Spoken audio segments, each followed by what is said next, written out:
محمد وعلى آله وأصحابه أجمعين. اللهم صل على سيدنا محمد وعلى آل سيدنا محمد كما صليت على إبراهيم وعلى آل إبراهيم في العالمين إنك حميد مجيد.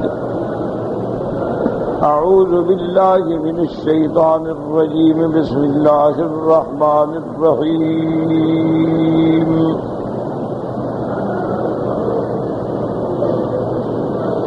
ترجي من تشاء منهن وتؤوي إليك من تشاء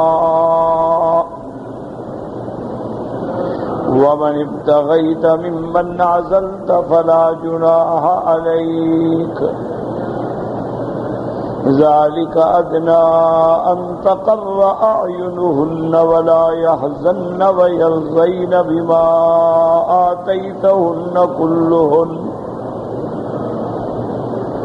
والله يعلم ما في قلوبكم وكان الله عليما حليما.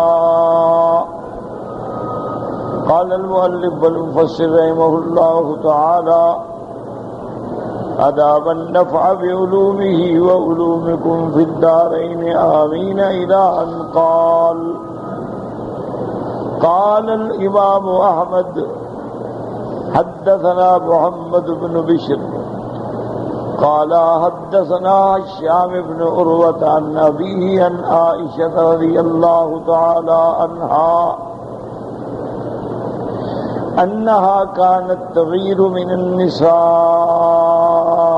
اللاتي وهبن أنفسهن لرسول الله صلى الله عليه وسلم. قالت: ألا تستحي المرأة أن تعرض نفسها بغير صداق؟ فأنزل الله عز وجل: ترجي من تشاء منهن وتؤوي إليك من تشاء. قالت: إني أرى ربك يسارع لك في هواك. اب اللہ تبارک و تعالی نے کلام مقدس میں فرمایا: ترجی من تشاء منہن وتؤوی، جس کو پیچھے کریں جس کو آگے کریں چاہیں. امام احمد رحمت اللہ علیہ نے روایت بیان کی کہ بی بی عائشہ صدیقہ رضی اللہ تعالی عنہا فرماتی تھی کہ جو عورتیں آ کر اپنے آپ کو حضور صلی اللہ علیہ وسلم پہ پیش کرتی ہیں اور وہ بھی بغیر کسی مہر کے، تو بی بی عائشہ فرماتی کہ مجھے بڑی غیرت آتی کہ الا تستحی المرأۃ، کیا عورت کو اتنی بھی حیا نہیں کہ اپنے آپ کو خود آ کے نکاح کے لیے پیش کرے اور وہ بھی بغیر مہر کے پیش کرے. لیکن جب اللہ نے قرآن میں یہ آیت اتاری: میرا مدنی آپ جس کو چاہیں پیچھے کریں، جس کو چاہیں آگے کریں، جس کو چاہیں رکھیں، جس کو چاہیں نہ رکھیں، جس کے چاہیں رات گزاریں، جس کے چاہیں نہ گزاریں، تو بی بی عائشہ نے فوراً کہا: ان ربک یسارع لک فی ہواک. محمد مصطفیٰ معلوم ہوتا ہے کہ تیرا رب تیری خواہشوں کے ساتھ مہربانی فرماتے ہیں. جیسے تیری تمنا اللہ نے اسی طرح آسان کر دیا ہے. تو اس لیے پھر بی بی صاحبہ خاموش ہو گئیں. لیکن یہ بات بھی یاد رکھیں کہ یہ عورت کا اپنے آپ کو بغیر حق المہر کے پیش کرنا یہ صرف حضور کا خاصہ ہے. یعنی وَإِمْرَأَةٌ مُؤْمِنَةٌ إِن وَهَبَتْ نَفْسَهَا لِلنَّبِيِّ، یعنی اگر وہ اپنے آپ کو اللہ کے نبی پہ پیش کرے، اللہ کا نبی بھی چاہے اس کو اپنی بیوی بنانا تو بغیر کسی ولی کے، بغیر کسی شہود، بغیر کسی گواہ، بغیر کسی مہر کے بنا سکتے ہیں. خالصۃ لک من دون المؤمنین، اللہ نے فرمایا میرا مدنی یہ ہم نے صرف آپ کی ذات کے لیے رعایت کی ہے، لوگوں کے لیے یہ حکم نہیں ہے. تو اب اگر کوئی بیوی کوئی عورت اپنے آپ کو حضور پہ پیش کرے تو یہ اس سے بڑی بات کیا ہو سکتی؟ کون دنیا میں ایسی عورت ہوگی جس کی یہ تمنا نہ ہو کہ میرا وہ شوہر محمد مصطفیٰ ہو؟ اسی لیے ہے تو تاریخی بات، لیکن اللہ عالم حضرت حسن رضی اللہ تعالی عنہ بہت زیادہ شادیاں کرتے تھے.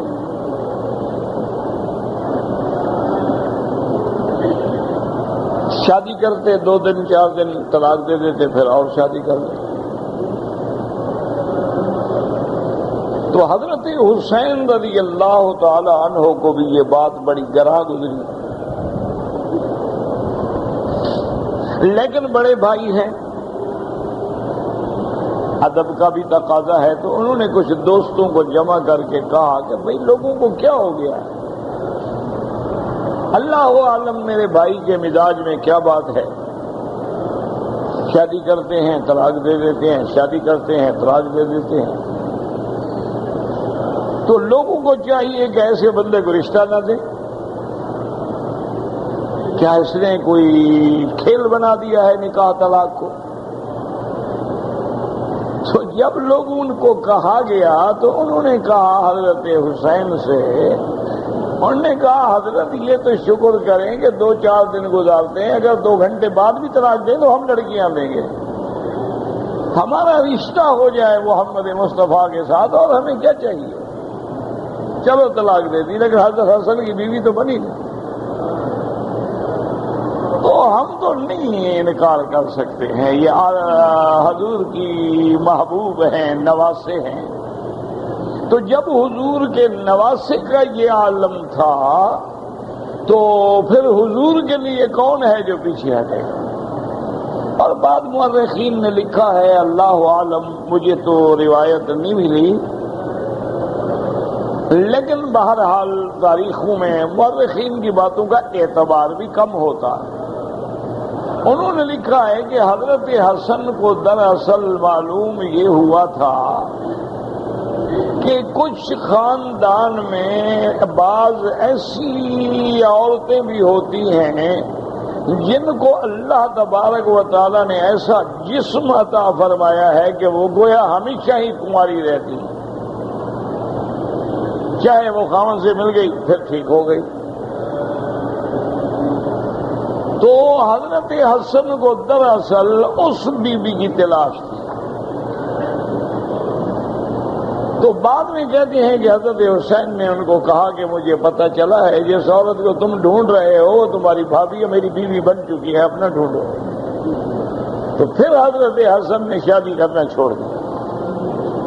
اللہ عالم تاریخی بات ہے، کسی حدیث میں تو واقعہ ہے نہیں، حقیقت کیا ہے. کیونکہ بعض اوقات مصیبت یہ ہے نا، یہ شیعہ حضرات کو جھوٹ گھڑنے میں بھی تو بڑا مزہ آتا ہے نا.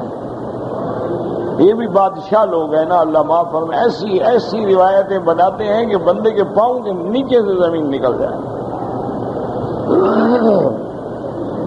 تو بہرحال یعنی یہ ہے کہ اللہ نے اپنے نبی کی عظمت کو اور راحت کو اتنا آسان کر دیا کہ حضور آپ پر نہ تو بیویوں کے لیے پابندی عدل کی ضروری ہے، جس کو چاہیں جس کو نہ چاہیں آپ کی مرضی. اور یہ آپ کی صفت ہے کہ اگر کوئی عورت اپنے آپ کو پیش کرے اور آپ چاہتے ہوں تو نکاح کر رکھ لیں، بس اس کا پیش کرنا اور آپ کا قبول کرنا جو ہے وہ نکاح ہوگا. جیسے کہ بی بی زینب کا اللہ نے عرش سے حکم دے دیا کہ فَلَمَّا قَضَى زَيْدٌ مِّنْهَا وَطَرًا زَوَّجْنَاكَهَا، اللہ نے فرمایا میرا مدنی ہم نے عرش سے آپ کا نکاح کر دیا. اب نہ خطبہ نہ گواہ نہ مہر نہ نکاح، حضرت بی بی زینب کے ساتھ تشریف لے آئے. تو یہ شان محمد مصطفیٰ ہے. کبھی اللہ خود نکاح فرما دیتے ہیں، کبھی نبی کو اختیار دے دیتے ہیں کہ آپ کے لیے کسی نکاح کی بھی ضرورت نہیں، خطبے کی بھی ضرورت نہیں، گواہوں کی بھی ضرورت نہیں، ولی کی بھی ضرورت نہیں. لیکن کمال دیکھیں، اللہ نے حضور کو بیویوں میں عدل سے اجازت دے دی کہ جس بیوی کے پاس چاہے رہیں، جس کے پاس چاہے نہ رہیں، جس کو چاہیں بلا لیں، جس کو چاہے نہ بلائیں. لیکن حضور نے ساری زندگی عدل کیا. شان ہے نا شان والے کا کہ اللہ نے تو رعایت دے دی لیکن حضور نے فائدہ نہیں اٹھایا. اللہ نے تو رعایت دے دی کہ اگر کوئی عورت آپ کو پیش کرے تو آپ نکاح کر سکے، حضور نے کبھی قبول نہیں کیا. یعنی اگر ادھر سے کرم ہے تو ادھر سے بھی استحیاء دیکھیں اور ادھر سے بھی عدل دیکھیں کہ حضور پاک نے ہمیشہ عدل کیا، اور اس کے بعد بھی دعا مانگتے رہیں گے اللہم انی اعدل فیما املک، میرا اللہ میں اپنی بیویوں میں عدل کرتا ہوں جو میرے ہاتھ میں ہے، لیکن دل تو تیرے ہاتھ میں ہے، اگر کسی عورت سے بیوی سے زیادہ محبت ہو تو میں کیا کر سکتا ہوں. یعنی اتنی احتیاط کا شان ہے نا. دینے والے کی بھی شان دیکھو اور لینے والے کی بھی شان دیکھو. دینے والے نے دریا بہا دیے، لینے والے نے دامن سمیٹ لیا ہی نہیں. یہ ہے شان. اللہ تبارک و تعالی نے سرکار دو عالم کو کیا شان بخشی.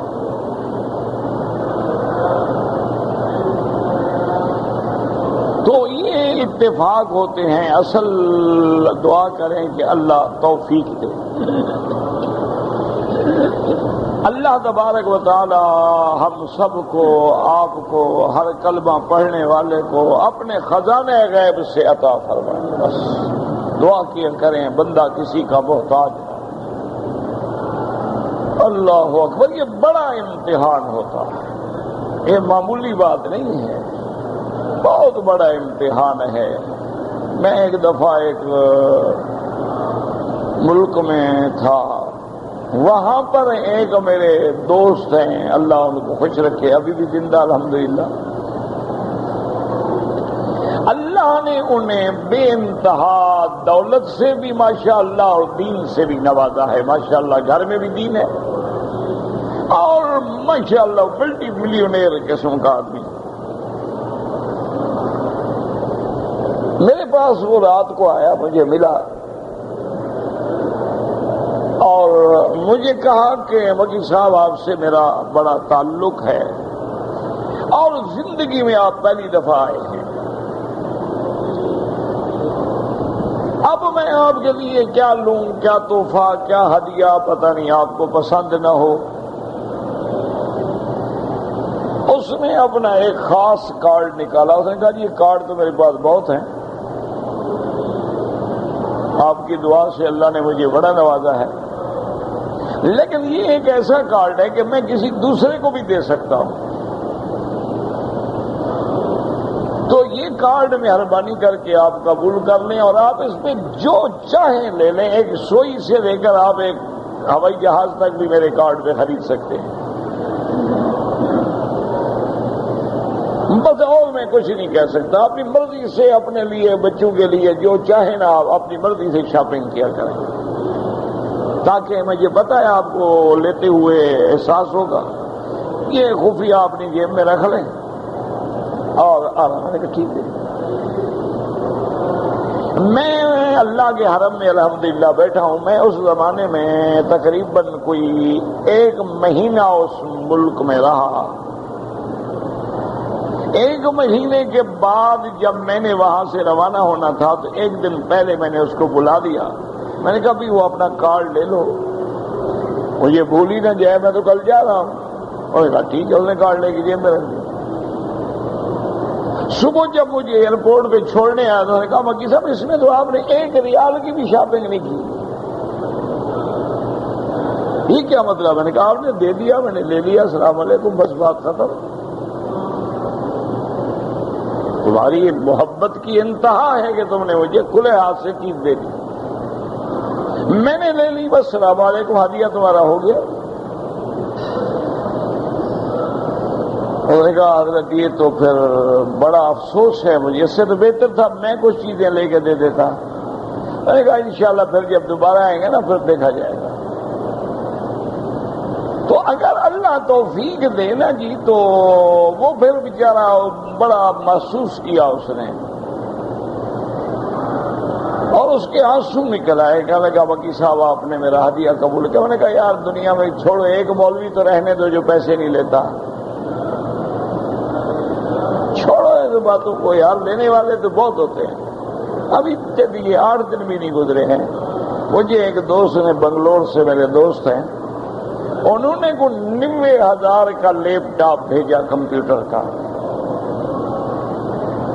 جو بندہ لے گیا میں نے اسی کو دے دیا، میں نے کہا واپس دے دیا۔ کہتے حضرت کسی کو دے دیں، میں نے کہا کیوں بھائی، کیوں؟ میں نے کہا بھائی 90,000 اس نے خرچ کیا، میں استعمال نہیں کرتا، ایک دوست کو میں نقصان پہنچاؤں، یہ کون سی خوشی کی بات ہے؟ کہتا ہے جی وہ میرا مولوی بھائی ہے جو لے آیا تھا، کہنے کا مکی صاحب پہلا مولوی ہے جو چیز 90,000 کی واپس کر دے۔ میں نے کہا چلو تم رکھنا چاہتے ہو رکھ لو، میری طرف سے واپس آئے گی۔ کہنا جی میں تو اب نہیں رکھ سکتا، امانت ہے۔ میں نے کہا تمہاری مرضی۔ تو انہوں نے غصے میں آ کے وہ ٹیلی فون کرنا بھی چھوڑ دیا کہ ہمارا ہدیہ واپس کر۔ اللہ کے بندے میرے کام کی چیز نہیں، میں جانتا نہیں، استعمال نہیں کرتا، تمہارا میں نقصان کروا دوں، یہ کون سی نیکی ہے؟ تو بہرحال دعا کریں کہ اللہ اپنا محتاج فرما دے، بس ایک دل سے دعا کیا کرو، اور مجھے آپ سے کچھ نہیں چاہیے کہ میرا مولا تیرے خزانے میں کمی ہے بھلا، تو میراثیوں کو دیتا ہے، کنجروں کو دیتا ہے، تیرے باغی ہیں جو زانی ہیں، زانیہ ہیں، شرابی ہیں، ان کو دیتا ہے، تو ہمارے لیے کوئی خزانے میں کمی آ جائے گی؟ کیوں اپنے نام لیوا کو کسی کے آگے ذلیل کرو کہ ہاتھ پھیلا کے کھڑا ہو؟ اللہ کریم ہے، قادر ہے، کام کرو، محنت کرو، اللہ رزق دے گا، تجارت کرو، ہمت کرو۔ ضروری ہے کہ بندہ خدا کا نام لے اور پھر لوگوں سے جا کے مانگتا پھر؟ تو اس لیے اب دیکھیں کمال کہ میرے مالک نے رحمت کے دریا بہا دیے میرے مدنی پہ، لیکن حضور کی شان بھی دیکھیں کہ اللہ نے جو رعایت دی قبول نہیں کی کہ مولا تیرا شکریہ لیکن میں عدل کروں۔ اس لیے فرماتے ہیں بی بی عائشہ، بڑا بڑی بات ہے، کتنا بڑا جملہ کہا، انی ارا ربک یسارع لک فی ہواک۔ بی بی عائشہ فرماتی ہے میرا مدنی میں تو یہ دیکھ رہی ہوں کہ معلوم ہوتا ہے میرا مولا بھی تیری خواہش پوری کر دیتے ہیں، جو آپ کے دل میں خیال آئے وہ اللہ پورا فرما دیتے ہیں۔ وقد تقدم ان البخاری رواه من حدیث ابی اسامہ بن هشام بن عروہ رضی اللہ عنہ على ان المراد بقوله ترجی من تؤخر من تشاء منهن من الواهبات وتهوي اليك من تشاء اي من شئت قبلتها ومن شئت رددتها ورددت فانت فيها ايضا بالخيار بعد ذلك ان شئت فيها فاويتها۔ اب بعض مفسرین فرماتے ہیں ترجی من تشاء منهن کیا مانا؟ یعنی اگر کوئی عورت اپنے آپ کو پیش کرے، آپ چاہیں تو قبول کر لیں، چاہیں تو رد کر دیں، قبول نہ کریں، اور اگر آپ نے ایک دفعہ رد کر دیا ہے لیکن پھر آپ کے دل میں خیال آ جائے تو پھر بھی آپ اس کو قبول کر سکتے ہیں۔ اسی مسلم فرماتے ہیں قال ومن اتقیت ممن ازلت فلا جناح علیک، لیکن یاد رکھیں سمجھ لیں اس طریقے سے یہ آیت ہوگی صرف ان کے بارے میں جو اپنے آپ کو پیش کریں۔ وقال عامر الشعبی فی قوله تعالی ترجی من تشاء منهن كن نساء وهبنا المسلمين فدخل بعضهن وارجع بعضهن لم ينكحن بعض منهن مشرك وقال آخرون بل المراد بقوله۔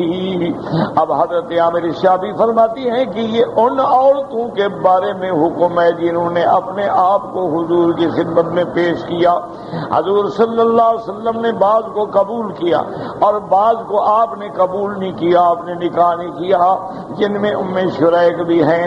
وقال آخرون بل المراد بقوله ترجی من تشاء منهن اي من ازواجك لا حرج عليك ان تترك القسم لهن۔ اور دوسرا قول یہ ہے کہ اللہ نے فرمایا میرا محبوب آپ کی جو بیویاں ہیں ان کے درمیان میں باری اور عدل کرنے کی آپ کو معافی ہے، کوئی ضرورت نہیں ہے، کوئی پابندی نہیں آپ پہ۔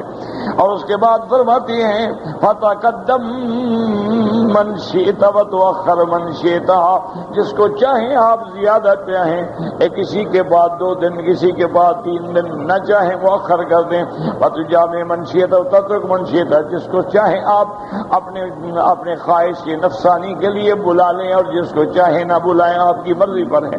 حقبہ اربان بعض مجاہد وقت ربی رضی عبد اللہ وزیر مسلم وغیرہم واحدہ قال النبی صلی اللہ علیہ وسلم یقسم لہن، باوجود اس آزادی کے حضور باقاعدہ تقسیم کرتے تھے، باقاعدہ عدل فرماتے تھے، باقاعدہ ہر بیوی کو برابر وقت دیتے تھے.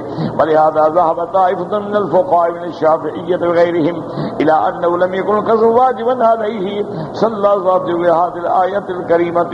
اب مفسر رحمۃ اللہ علیہ فرماتی ہیں کہ فقہاء شافعیہ میں ایک جماعت اسی طرف گئی ہے کہ حضور پر اپنی بیویوں کے بارے میں بھی عدل کرنے کی پابندی نہیں تھی. اللہ نے اجازت دی تھی، چاہے تو کسی کے پاس ایک رات گزاریں، چاہے تو 2 گزاریں، چاہے تو 3 گزاریں، چاہے تو کسی کو اپنے بستر کے لیے بلا لیں، چاہے تو نہ بلائیں، آپ کی مرضی ہے. وقال البخاری رحم اللہ حدثنا حبان بن اسحاق قال حدثنا عبد الله بن مبارك قال اخبرنا عاصم بن احمد بن معاذ بن عائشہ رضی اللہ تعالی عنہ ان رسول اللہ صلی اللہ علیہ وسلم كان يستأذن في اليوم المرأة منا بعد ان نزلت هذه الآية ترجي من تشاء منهن وتؤوي إليك من تشاء ومن ابتغيت ممن أزلت فلا جناح عليك. فقلت لها ما كنت تقولين؟ قالت إن كان ذلك إلي فإني لا أريد يا رسول الله أن أوصل عليك أحدا. وهذا الحديث منها يدل على أن المراد من ذلك عدم وجود القسم. وحديث الأول يقتضي أن الآية نزلت في الواهبات. اب جناب فرماتی ہیں بی بی عائشہ سے روایت ہے کان یستأذن فی الیوم المرأة منا، حضور چاہتے تو آپ اذن طلب فرما لیتے کسی بیوی سے کہ میں آج اس کے پاس چلا جاؤں تو آپ اجازت لیتے تھے. بی بی عائشہ نے کہا یا رسول اللہ اگر اللہ مجھے اختیار دے تو میں تو آپ کو اجازت نہیں دوں گی، میں تو یہ گوارا نہیں کر سکتی کہ میں آپ کو اجازت دوں اور آپ کسی دوسری بیوی کے پاس چلے جائیں، کیونکہ ہر بیوی کی محبت کا تقاضا یہی ہے. اب مفسر فرماتا ہے کہ اس حدیث سے یہ معلوم ہوتا ہے کہ حضور پر بیویوں کے درمیان میں تقسیم کار کی پابندی نہیں تھی، اور پہلی حدیث سے معلوم ہوتا ہے کہ یہ جو ہے واہبات کے بارے میں ہے جنہوں نے اپنے آپ کو حضور پہ پیش کیا. ومنها هنا اختار ابن جرير رحمه الله تعالى ان الآية عامة في الواهبات النساء اللاتي عنده خير فيهن ان شاء قسم ان شاء لم يقسم. اب ابن جریر رحمۃ اللہ علیہ فرماتی ہے کہ آیت عام ہے، واہبات کے حق میں بھی ہے کہ جس کو چاہے قبول فرمائیں، جس کو چاہے رد فرمائیں، اور اپنی موجودہ بیویوں کے بارے میں بھی ہے، جس کو جتنا وقت دینا چاہیں دیں، آپ کو اجازت ہے، پابندی نہیں. تو یہ آیت عام ہے. وفی جمع بین الاحادیث، اور اس تقریر سے دونوں حدیثیں بھی جمع ہو جاتی ہیں. ولہذا قال تعالی ذلک ادنی ان تقر اعینہن ولا یحزن ویرضین بما آتیتہن کلہن، اے اذا علمن ان اللہ قد وضع عنک الحرج فی القسم فإن شئت قسمت وإن شئت لم تقسم لا جناح عليك في أي ذلك فعلت. ثم مع هذا أن تقسم لهن اختيارا منك لا أنه على سبيل الوجوب فرحن بذلك واستبشرن به وحملن جميلك في ذلك واعترفن بمنتك عليهن في قسمتك لهن وتصويتك بينهن وإنصافك لهن وعدلك فيهن. اب مفسر رحمۃ اللہ علیہ فرماتی ہیں کہ اللہ نے فرمایا کہ یہ قریب ہے آپ کی بیویوں کے لیے آنکھوں کی ٹھنڈک بنے اور ان کے لیے رفع غم بنے اور ان کی رضا کا سبب ہوگا. کیوں؟ جب وہ جانتی ہیں کہ اللہ نے پابندی نہیں رکھی ہے آپ پر، آپ چاہیں تو وقت تقسیم کریں، چاہیں تو نہ تقسیم کریں، آپ چاہیں تو کسی کو بلائیں، آپ چاہیں تو کسی کو نہ بلائیں. اس آزادی کے باوجود جب آپ عدل کرتے ہیں، جب آپ انصاف کرتے ہیں تو ان کے سینے ٹھنڈے ہو جاتے ہیں کہ اللہ کے نبی پہ کوئی پابندی نہیں، لیکن اس کے باوجود دیکھو ہمارا کتنا خیال فرما رہے ہیں. وحملنا جمیلہ کا، اور آپ کا یہ احسان ہے، اور آپ کے اس احسان کا وہ اعتراف کرتی ہیں کہ آپ مہربانی کر کے عدل فرماتے ہیں، ہر بیوی کے درمیان برابری فرماتے ہیں، بیویوں کے درمیان میں انصاف فرماتے ہیں، کبھی آپ نے بے انصافی نہیں فرمائی، نفقے میں، خرچہ دینے میں، وقت دینے میں، ہر مسلمان پہ شرط ہے، پابندی ہے کہ 2 بیویاں ہیں، 4 ہیں، برابر عدل کرے۔ حضور کو آزادی تھی لیکن آزادی کے باوجود بھی عدل فرماتے تھے، تو بیویوں کو خوشی ہوتی تھی کہ جب اللہ نے پابند بھی نہیں کیا ہے اس کے باوجود بھی حضور ہمارے ساتھ رعایت فرما رہے، تو یہ ان کی خوشی کا باعث تھا، یہ ان کی رضا کا باعث تھا۔ اس لیے فرماتے ہیں واللہ یعلم ما فی قلوبکم وَكَانَ اللَّهُ عَلِيمًا حَلِيمًا وَاللَّهُ يَعْلَمُ مَا فِي قُلُوبِكُم مِّنَ الْمَيْلِ إِلَىٰ بَعْضِهِنَّ دُونَ بَعْضٍ مِّمَّا لَا يُمْكِنُ دَفْعُهُ، جو تمہارے دلوں میں ہے اللہ جانتے ہیں۔ ایک بیوی سے محبت زیادہ ہوتی ہے، کسی بیوی سے محبت کم ہوتی ہے، یہ سب اللہ کے ہاتھ میں ہے، یہ چیزیں بندے کے ہاتھ میں نہیں ہیں۔ یاد رکھو، اس لیے اللہ نے حکم دیا ہے کہ عدل کرو۔ وَإِنْ خِفْتُمْ أَلَّا تَعْدِلُوا فَوَاحِدَةً، اللہ نے فرمایا اگر تم ڈرو کہ عدل نہیں کر سکو گے تو پھر ایک بیوی رکھو، زیادہ بیویاں بھی نہ رکھو۔ اچھا، دوسری جگہ قرآن کہتا ہے وَلَن تَسْتَطِيعُوا أَن تَعْدِلُوا بَيْنَ النِّسَاءِ وَلَوْ حَرَصْتُمْ، اللہ فرماتی ہے تم ہرگز عدل نہیں کر سکتے ہو عورتوں کے درمیان میں چاہے جتنا بھی چاہو۔ تو اللہ فرماتے ہیں تم عدل کر نہیں سکتے، ادھر فرماتے ہیں کہ اگر عدل نہ کرو تو پھر ایک بیوی، اور جب فرما دیا کہ تم ہرگز عدل نہیں کر سکتے تو اس کا معنی یہ ہے کہ کوئی دوسری بیوی نہ کرے۔ لیکن علماء نے فرمایا کہ وَإِنْ خِفْتُمْ أَلَّا تَعْدِلُوا، اس کا معنی یہ ہے کہ تم خرچہ دینے میں، وقت دینے میں، نوبہ دینے میں، باری دینے میں، عزت دینے میں اگر ڈر ہو کہ انصاف نہیں کر سکوں گا تو پھر دوسری شادی نہ کرو۔ جہاں تک دل کی بات ہے وہ تو تم عدل کر ہی نہیں سکتے ہو، چونکہ دل اللہ کے ہاتھ میں ہے، کسی کی طرف میلان زیادہ ہوتا ہے، کسی کی طرف میلان کم ہوتا ہے، اس پہ اللہ نہیں پکڑیں گے، لیکن جو معاملہ تیرے ہاتھ میں ہے اس پہ پکڑیں گے کہ ایک بیوی بیاض ایک دن ہے تو اس کے بعد ایک دن، اس کے بعد 2 دن تو اس کے بعد بھی 2 دن، اس کے بعد اگر 4 دن ہے اس کے بعد بھی 4 دن، ایک ہی قسم کا کپڑا، ایک ہی قیمت کا کپڑا۔ ہاں یہ الگ بات ہے، ایک بیوی کو ایک رنگ پسند ہے، ایک اور رنگ پسند ہے، لیکن قیمت برابر۔ اسی طرح خرچہ ہے برابر ہو۔ ہاں یہ ہوتا ہے کہ کبھی مثلا ایک بیوی بڑے گھرانے کی ہے اس کا خرچ زیادہ ہے، غریب گھرانے کی ہے تھوڑا ہے، تو یہ انصاف کے خلاف نہیں ہوتا۔ منع یہ ہے کہ اس کے معیار اور اس کے حالات کے مطابق اس کو خرچہ دیں۔ اصل میں آدمی اگر انصاف کرے، چاہے ایک بیوی بھی ہو، دیکھو نا ایک آدمی کی ایک بیوی ہے، روزانہ وہ رات کو نعوذ باللہ گناہ کرتا ہے، ویسے ایک بیوی کو بھی نہیں پوچھتا، تو یہ کون سا عدل ہے؟ تو اس میں بھی قابل مواخذہ ہے۔ اور دوسرا یہ بھی یاد رکھیں کہ بعض اوقات چھوٹی سی بات جو ہے نا اس پر سارے گھر کی اصلاح ہوتی ہے۔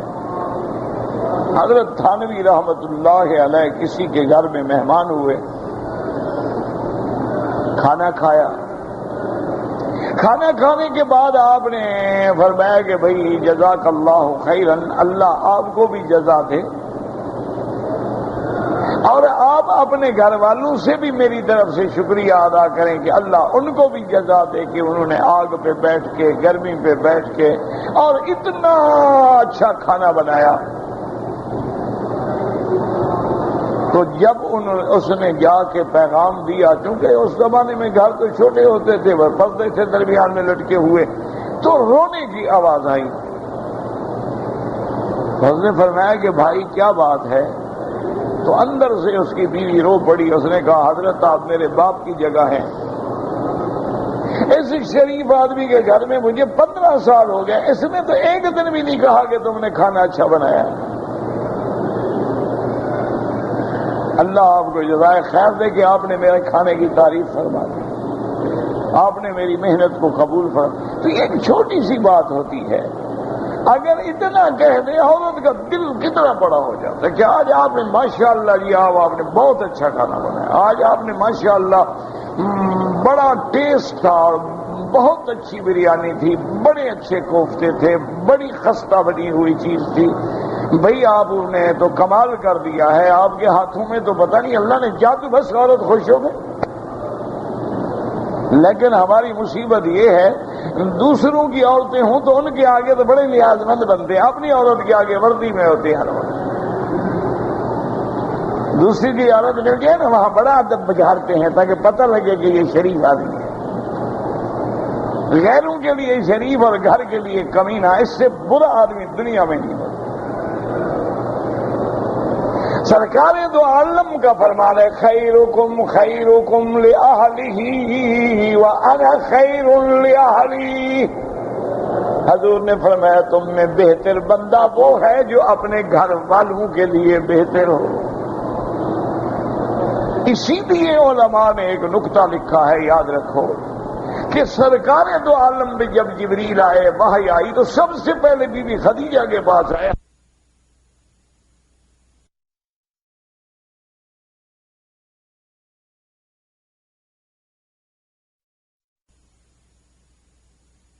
اور بی بی خدیجہ نے جس انداز میں میرے مدنی کی تعریف کی ہے نا، کہا کلا یا رسول اللہ آپ کیوں گھبرا رہے ہیں؟ لا یخزیک اللہ ابدا، آپ مت ڈریں تیرا رب تجھے کبھی رسوا نہیں کرے۔ انک لتصل الرحم وتعین فی النوائب، آپ تو رحم کو جوڑنے والے ہیں، آپ تو مسکینوں پہ ہمدردی کرنے والے ہیں، آپ یتیموں اور بیواؤں کے سر پہ ہاتھ رکھنے والے ہیں، آپ غریبوں کے ہمدرد ہیں، آپ کو خدا چھوڑ دے گا؟ تو علماء نے ایک نکتہ لکھا ہے کہ یہ بہت بڑی تصدیق ہے کہ جس کے کردار کی اور جس کی سیرت کی گواہی بیوی دے، اس سے بڑی گواہی دنیا میں کوئی نہیں ہوتی۔ کیونکہ آدمی لاکھ عالم بن جائے، پیر بن جائے، بیوی کبھی نہیں مانتی، بالکل سوال ہی پیدا نہیں ہوتا۔ کہتے ہیں نا ایک پیر تھا، اس نے اپنی بیوی کو بڑی بزرگیاں، بڑی کرامتیں دکھائیں، وہ نہ مانے۔ ایک دن اڑ کے آیا بیوی کے سامنے، اس نے کہا آج تو تم نے دیکھ لیا تمہارے سامنے اڑنا چاہیے۔ اچھا ٹیڑے اڑ رہے تھے، آپ تھے وہ؟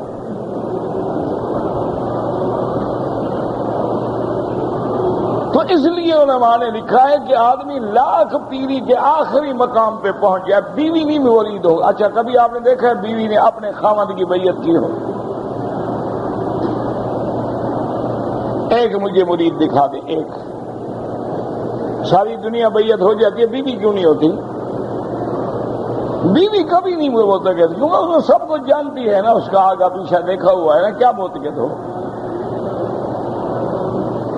لیکن یہ عزت و عصمت میرے مدنی محمد مصطفیٰ کی ہے کہ پہلی گواہی دینے والی بیوی ہے، کہ جس کے کردار کی گواہ بی بی خدیجہ ہے، جس کی رسالت کی گواہ بی بی خدیجہ ہے، جس کی سخاوت کی گواہ بی بی خدیجہ ہے، جس کی صداقت کی گواہ بی بی خدیجہ ہے رضی اللہ تعالی عنہا۔ تو یہ عظمت تھی محمد مصطفیٰ کی صلی اللہ علیہ وآلہ آلہ و اصحابہ وسلم۔ اور اسی طرح یاد رکھیں دشمنوں نے ہر الزام لگایا میرے مدنی پہ کہ شاعر ہے، میرے مدنی پہ کہ کاہن ہے، میرے مدنی پہ کہ مجنون ہے، میرے مدنی پہ کہ نعوذ باللہ اللہ پہ جھوٹ بولتا ہے، میرے مدنی پہ کہ قرآن خود بناتا ہے، لیکن میرے مدنی کے کریکٹر پہ کوئی دشمن بھی انگلی نہیں رکھ سکتا۔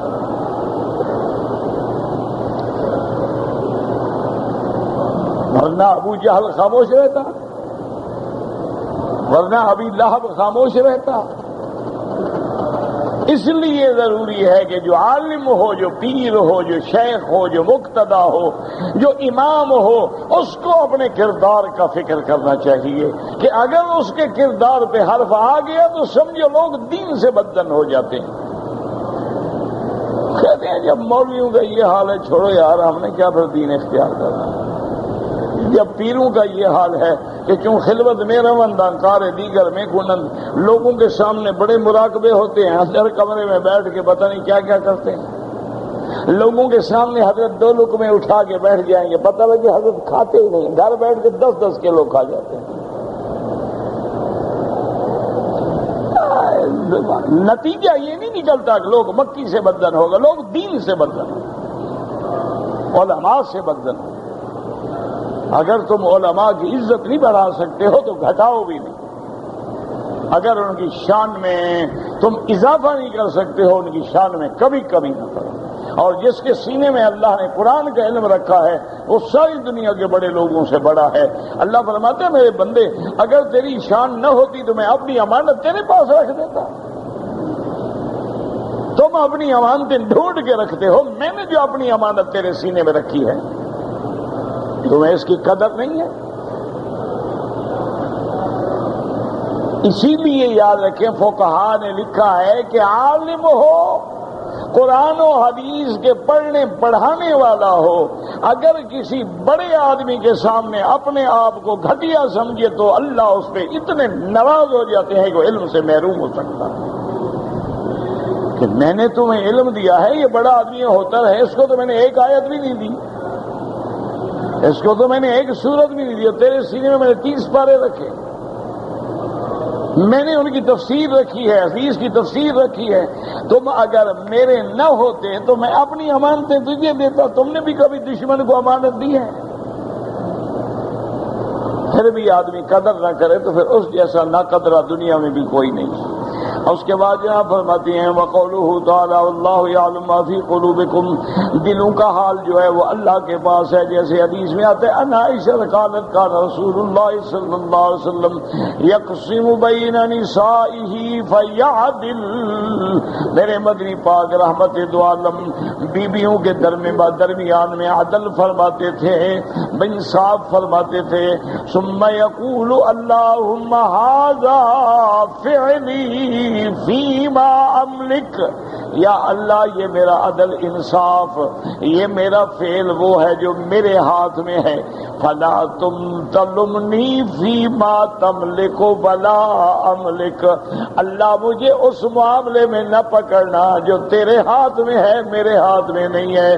دل تیرے ہاتھ میں ہے، محبت تیرے ہاتھ میں ہے، نفرت تیرے ہاتھ میں ہے، دلوں کا پھیرنا تیرے ہاتھ میں ہے، ہدایت تیرے ہاتھ میں ہے، جدھر چاہے دلوں کو تو پھیر دے وہ کسی بندے کے ہاتھ میں نہیں ہے۔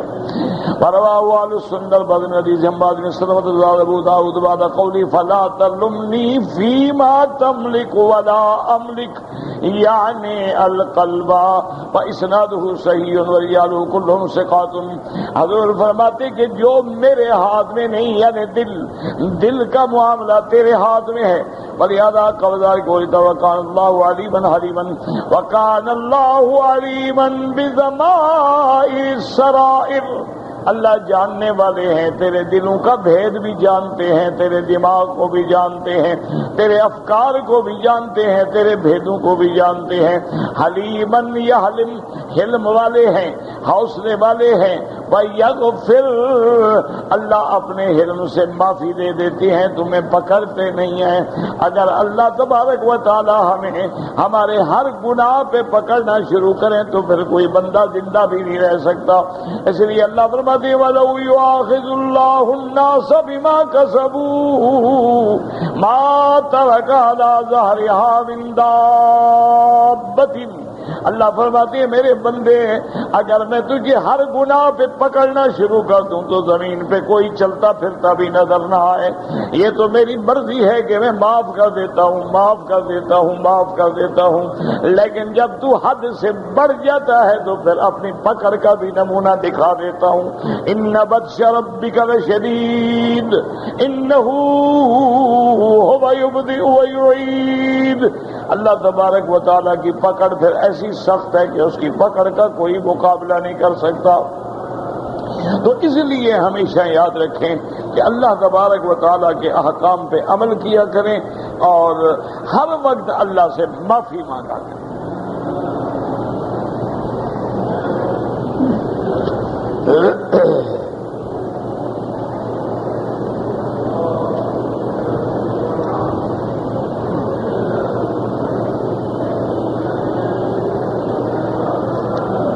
کہتا ہے جی کہ رمضان المبارک کے آخری مہینے میں، آخری 10 دنوں میں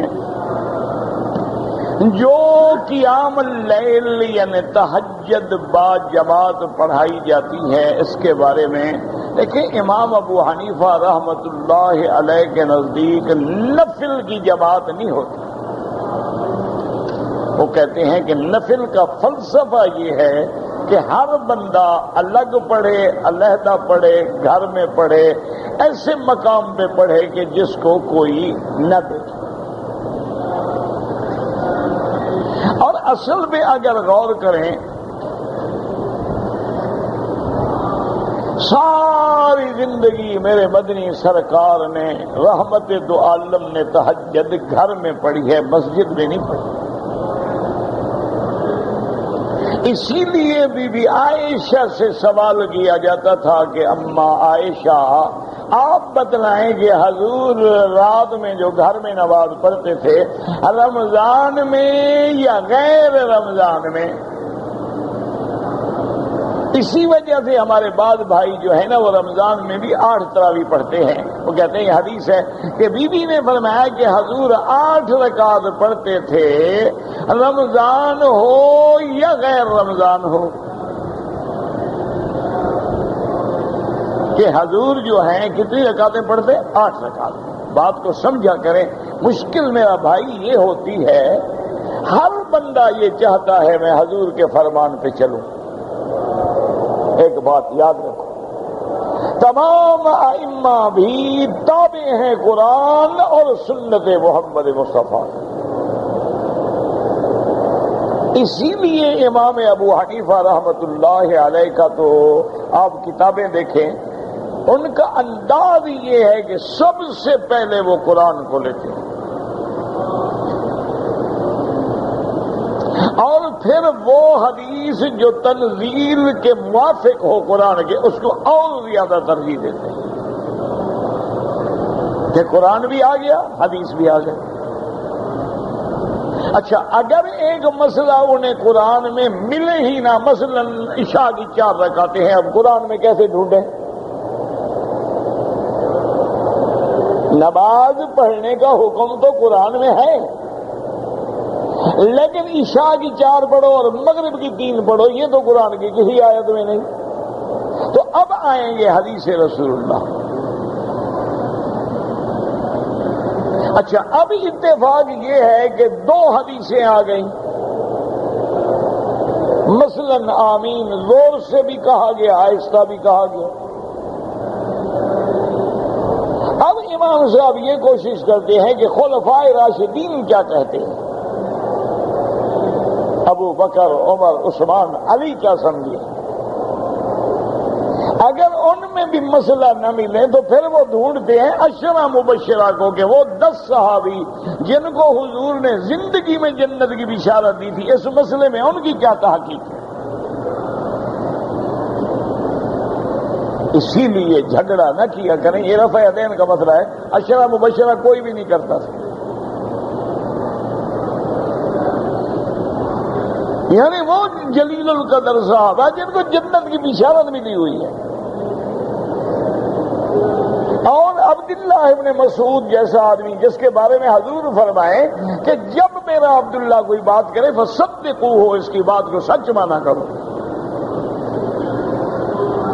اور جس کے بارے میں حضور نے فرمایا انی رضیت ہوں، میں ہر اس مسئلے پہ راضی ہوں جو عبداللہ ابن مسعود بیان کریں، وہ نہیں کرتے تھے۔ تو مسئلہ سمجھا کریں، خدا ہمیں آپ کو سب کو اصل سب کا قرآن و سنت ہے، اللہ ہمیں قیامت تک قرآن و سنت پہ چلنے کی توفیق دے۔ اسی لیے قرآن، سنت، اجماع امت اور اس کے بعد قیاس۔ اب یہی حدیث مبارک دیکھ لیں کہ صحابہ نے پوچھا کہ اماں حضور باغ قیام اللیل میں کتنی نماز رکعتیں پڑھتے تھے؟ فرمایا کہ 8 رکعات، 8 رکعت پڑھتے تھے، اور حدیث میں آگے لفظ آتے ہیں فی رمضان وغیرہ، رمضان ہو یا رمضان نہ ہو۔ تو اس وجہ سے میرے بعض بھائیوں نے، دوستوں نے، علماء نے تراویح کو بھی 8 رکعت میں بند کر دیا کہ حضور تو رمضان ہو یا غیر رمضان 8 رکعت ہی پڑھتے تھے۔ حالانکہ تھوڑی سی توجہ فرماتے تو مسئلہ حل ہو سکتا کہ اگر مسئلہ پوچھنا تھا تراویح کے بارے میں تو بی بی عائشہ سے پوچھنے کی کیا ضرورت ہے؟ بی بی عائشہ تو گھر کی بات بتائے گی، تراویح تو مسجد میں پڑھی جاتی ہے۔ بات یہاں سے راوی کو دیکھ کے بھی حدیث سمجھ رہے تھے کہ کیا کہا جا رہا ہے۔ بھائی عبداللہ ابن مسعود سے پوچھیں، ابو بکر سے پوچھیں، عمر عثمان سے پوچھیں، علی سے پوچھیں، عشرہ مبشرہ سے پوچھیں رضوان اللہ علیہم اجمعین، ابی موسیٰ اشعری سے پوچھیں، معاذ بن جبل سے پوچھیں، بی بی عائشہ سے کیوں پوچھیں؟ تو معلوم ہوا کہ یہ مسجد کی بات نہیں، یہ کوئی گھر کی بات ہے جو بی بی عائشہ سے پوچھی جا رہی ہے۔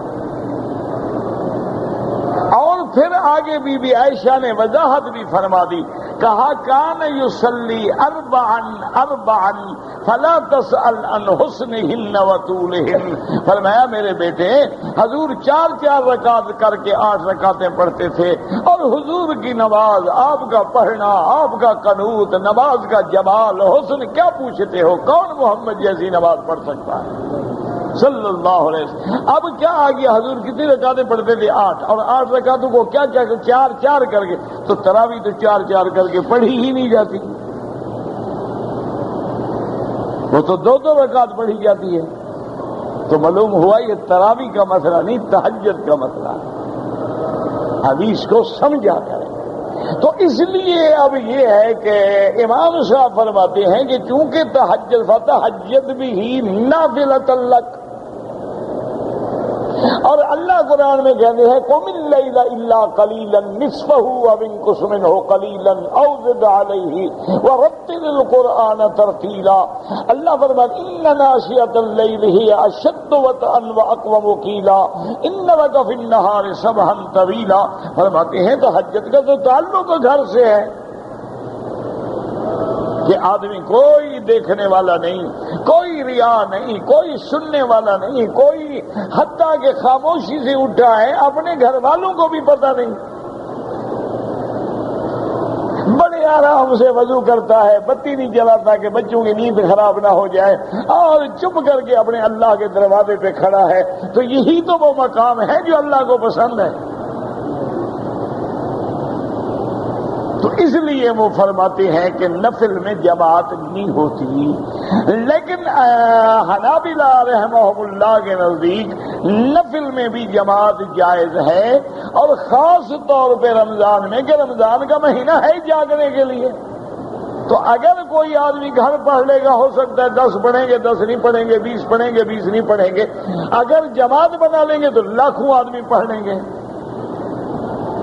اور مقصد اس مہینے میں راتوں کا جاگنا ہے، اس لیے یہاں مکہ مکرمہ میں، مدینہ منورہ میں الحمدللہ 20 تراویح پڑھنے کے بعد پھر وقفہ دے دیتی ہے کہ ذرا بندہ گھر ہو آئے، تیاری کر لے، چائے وائے پی لے، وضو شضو کر لے، پھر تیار ہو کے آ جائے، اور پھر جناب ماشاءاللہ 8 رکعت اور وتر کی نماز ہوتی ہے، تو تاکہ رات کا ابدا بھی آخر بھی سارا اللہ کے راستے میں جاگتے ہوئے گزرے، اس کے بعد سحری کا وقت ہو گیا، فجر کی نماز کا وقت ہو گیا، تو گویا پوری رات اللہ کی عبادت میں گزر گئی۔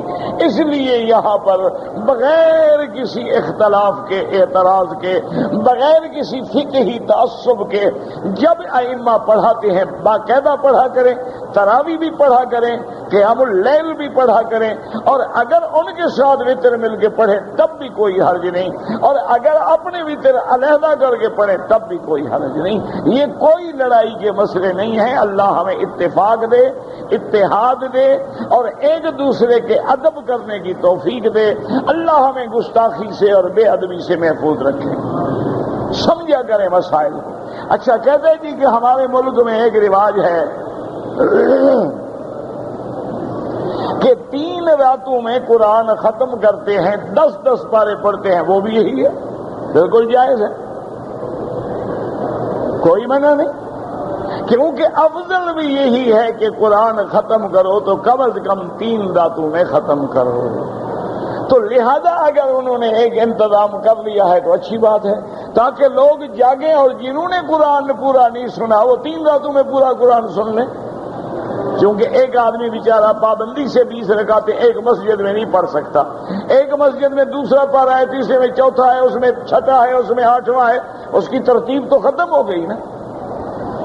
اس لیے پھر اہتمام کر دیتے ہیں، کہیں 6 راتوں میں ختم ہے، کہیں 3 راتوں میں ختم ہے، کہیں 10 راتوں میں ختم ہے، تاکہ ہر مسلمان کو پورا قرآن سننے کا موقع مل جائے اور پورا ختم سننے کا موقع مل جائے، اور اس کی عبادت رمضان کی راتوں میں جتنا زیادہ سے زیادہ ہو سکے ہو جائے. کیونکہ حضور نے فرمایا یہ راتیں قیام کے لیے ہیں، دن صیام کے لیے ہیں. دن سوتے میں نہ گزار دینا، راتیں کھیل میں نہ گزار دینا. ٹیلی ویژن پہ ڈرامے، تماشے، لیپ ٹاپ، انٹرنیٹ، سب بکواس بند کر دو. یہ مہینہ آ رہا ہے اور یہ اللہ کی طرف سے مہمان ہے، اس کو راضی کرو گے تو پھر جنت کے دروازے کھل جائیں گے.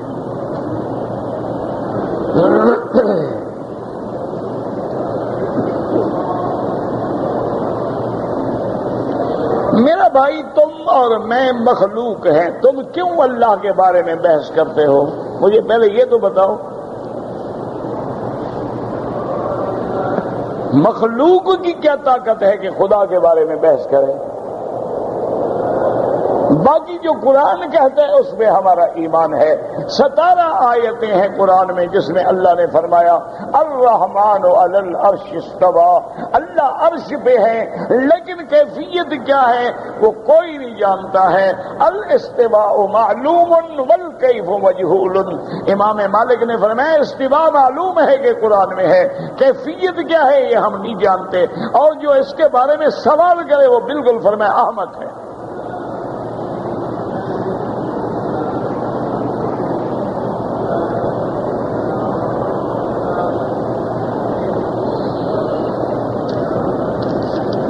جتنا قرآن نے فرما دیا بس ہمارا ایمان ہے. اب قرآن کہتا ہے کہ اللہ کا ہاتھ، بس ایمان ہے. اب ہم بحث کریں جناب ہاتھ کتنا بڑا ہے، انگلیاں کتنی ہیں، پتلی ہیں، موٹی، تو کافر ہو جاؤ گے.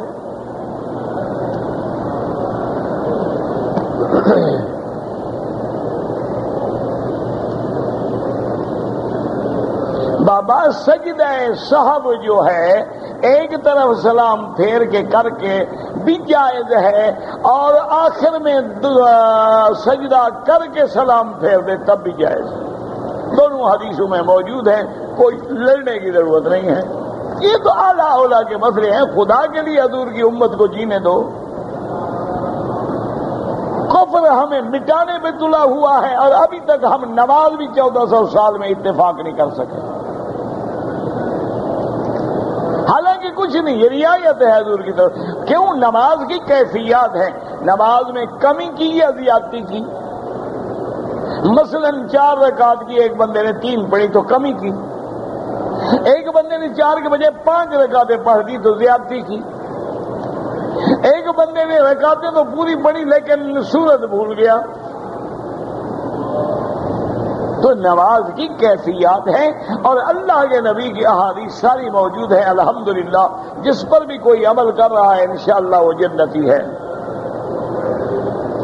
مدینہ منورہ سے اگر عورت آ رہی ہو مکہ مکرمہ اور حیض ہو کوئی بات نہیں، غسل کر لے اور نماز نہ پڑھے، لبیک اللہم لبیک نیت کر لے، مکے میں آ کے گھر بیٹھی رہے.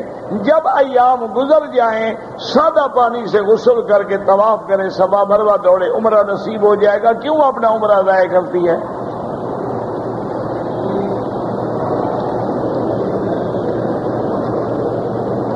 کہتے جی کہ جب عمرے کے بعد ہم جاتے ہیں بال بنانے کے لیے تو یہاں پر جو حجام ہیں بال بنانے والے وہ خوشبودار شیمپو ڈالتے ہیں، وہ بالکل حرام ہے. یہ ہماری ذمہ داری ہے کہ ہم اس کو کہیں کہ خوشبو والا شیمپو نہ ڈالنا، سادہ پانی ڈالے، خوشبو صابن بھی سادہ ہو جس میں خوشبو نہ ہو. ویسے بہرحال ہم نے دیکھا ہے بڑا خیال کرتے ہیں. تم کسی ایسی دکان پہ گئے ہوگے جس کے بعد حاجی عمرے والے کم آتے ہوں، وہ بیچارہ اس کے بعد وہی شیمپو ہوگی. طواف عمرے میں کر لے اور صفا مروہ نہ دوڑے، بال کٹا ڈالے تو ایک بکری دم پڑ گئی کہ صفا مروہ عمرے میں واجب ہے. یہ کہنا جی پتہ نہیں تھا، تو آپ کیا کرنے آ رہے تھے جناب؟ یہاں لوگ اداس بیٹھے تھے آپ کی زیارت کے لیے. آپ اگر عمرے پہ آ رہے تھے، آپ کو پاسپورٹ کا پتہ تو چل گیا، ٹکٹ لینے کا پتہ بھی چل گیا، ہوائی جہاز بھی آپ نے مکے والا پکڑا ہے، انڈیا نہیں چلے گئے، باقی صفا مروہ کا پتہ نہیں چلا آپ کو. یہ کیا بچوں والی باتیں ہیں؟ آپ نے پوچھا ہی نہیں، پتہ کیسے چلے؟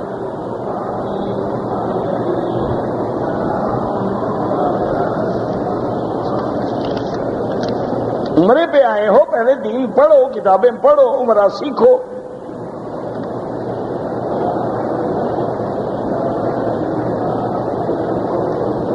کہتے جی کہ مکہ شریف میں رہتے ہوئے میاں بیوی آپس میں مل سکتے ہیں، کیوں مکے میں آنے کے بعد یعنی بیوی حرام ہو جاتی ہے؟ اچھی بات ہے، ابھی اچھا عمرہ کیا، بیوی بھی گئی، جان چھوٹی. انا للہ و انا الیہ. اچھا مکے میں جو بچے پیدا ہو رہے ہیں اوپر سے ٹپکتے ہیں، عجیب عقل ہے. لوگ سمجھتے جی پاک جگہ ہے نا، تم کون سا گناہ کر رہے ہو؟ پاک بیوی ہے تمہاری. گناہ حرام ہے نا، حلال تو حرام نہیں ہے نا. اور یہاں تو آدمی کو ملنا بھی پڑتا ہے، زمزم کی طاقت برداشت ہوتی ہے. تمہارے پاس اسی لیے ایک بیوی ہے نا، یہاں 4 سے کم میں گزارا ہی نہیں ہوتا. اب اللہ کے بندے تمہاری بیوی ہے، اب عمرے سے فارغ ہو گئے، حلال ہے. جب تک احرام ہے حرام ہے، سیدھی سی بات ہے.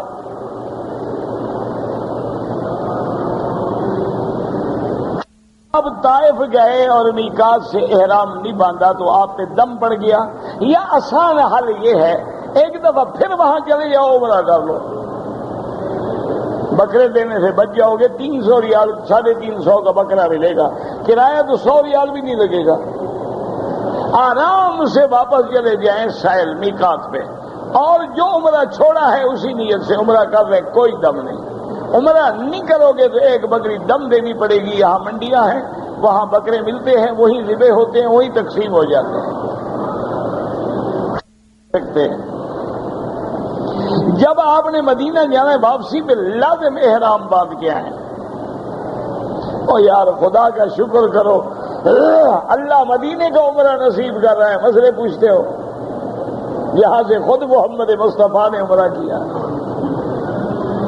اللہ کے بندے پتہ نہیں تکلیف لوگوں کو کیا ہے. جب بھی پوچھیں گے نا دین کے بارے میں، یہ تبلیغ میں جانا چاہیے؟ نہیں جناب نہیں جانا چاہیے، فلم میں جانا چاہیے، تھیٹر دیکھنے کے لیے جانا چاہیے. دین کی تبلیغ کے لیے کیوں جاؤ جناب؟ اچھا جی مدینے سے احرام باندھنا چاہیے؟ نہیں جناب، مہندی لگا کے آنا چاہیے.